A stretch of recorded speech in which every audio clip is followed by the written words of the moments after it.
শইকীয়ানী শইকীয়ানী আহক বাইদেউ ঘৰত আছানে? ঘৰতে আছো ঘৰত আছো এনেই ওলাই আহিলো অকণমান। ভালে কৰিলে অকণমান আহক বহিব হ'ব দিয়ক বাৰু। এইটো নাতি পোৱালি চাগে ন? নাতি পোৱালি আজিকালি কি কি যে বস্তুবোৰ ওলাইছে কবা আৰু আমাৰ ঘৰতো ঢেৰ এইবোৰ খেলা বস্তু নাতি পুতি ঢেৰ বস্তু বুজিছানে? খোৱা বোৱা হ'লনে? খোৱা বোৱা হ'ল হ'ল আপোনাৰ খাই বৈ অকণমান কিনো কৰো বুলি ওলাই আহিছো। কওকচোন ঘৰৰ কথা।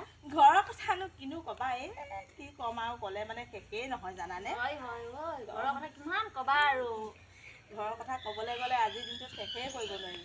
জানানি আমাৰ ঘৰত এজনী আছে নহয়, ঘৰত কাম বন নকৰে, অকল মোবাইলটোকে টেপি থাকে। হয় আজিকালি কিনো দিন আহিলে, একো কামেই নকৰে, অকল ঘৰলৈ ফোন কৰি থাকিব। ঘৰত তোমালোকে বোৱাৰীজনী কেনেকৈ থোৱা আমাৰ বোৱাৰীজনীৰ কথা কিনো ক'ম আৰু একেই আজিকালি আৰু বোৱাৰী আৰু একেই চব অকল মোবাইলটোৱে ৰিলচ নে কি সেইবোৰকে বনাই থাকে। আমাৰ দিনত মোবাইলে দেখি নাপালো হৌ। তাকেতো আমাৰ দিনত সেইবোৰ দেখিবলৈকে নাই আকৌ।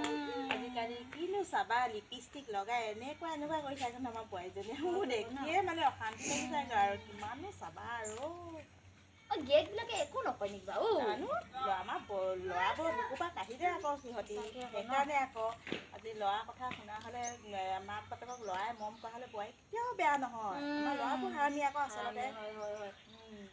কি ক'বা আৰু নিজৰ ছোৱালীবিলাকে ভাল হও। নিজৰ ছোৱালীবোৰে ভাল ন নিজৰ ছোৱালীবিলাকে জন্ম দিয়া ছোৱালীকেইজনী সঁচাকে আকৌ একদম ছোৱালীবোৰে ভাল আৰু আমাৰ এজনী মূৰৰ ওপৰত তুলি দিছো। আমাৰ মানুহজনে মূৰৰ ওপৰত তুলি দিছে আৰু মই কওঁ সেইজনী লোকৰ ছোৱালী হয়। লোকৰ ছোৱালীক ইমান মৰম কৰিব নালাগে, নিজৰজনীক মৰম কৰিব লাগে। হয় নাই বাৰু? তাকেহে আৰু দিয়াচোন দিয়া তামোল এখনকে দিয়া। তামোল আনিছো যোৱা ভাল পাওঁ।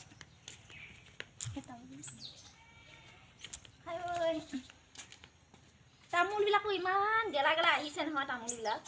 তাকেহে এনেকুৱাই আৰু কি কবা কৰিছা নি? কৰিছো কি কৰিছা বাৰু? লাই পালেং ঢেৰ হেৰি নহয় এটা কাম কৰিবা আকৌ বোৱাৰীক মোবাইলটো নিদিবা আকৌ গাড়ী ফেৰিবা। মোবাইলটো আজি ৰখাই থৈ দিছো মই। ভালে কৰিছা। আমাৰ জনী ডাঙৰ কাটি একদম ক'বই নালাগে আৰু বুজিছা।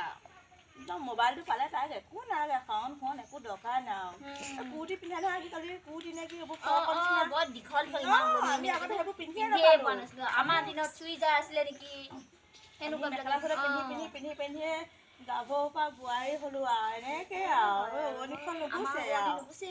আজিকালি বোৱাৰী আকৌ উৰণি একদম আৰু কি কবা আৰু উৰণি নলয়ে নহয়। কিনো কবা আৰু আজিকালি কি যে যুগ আহিলে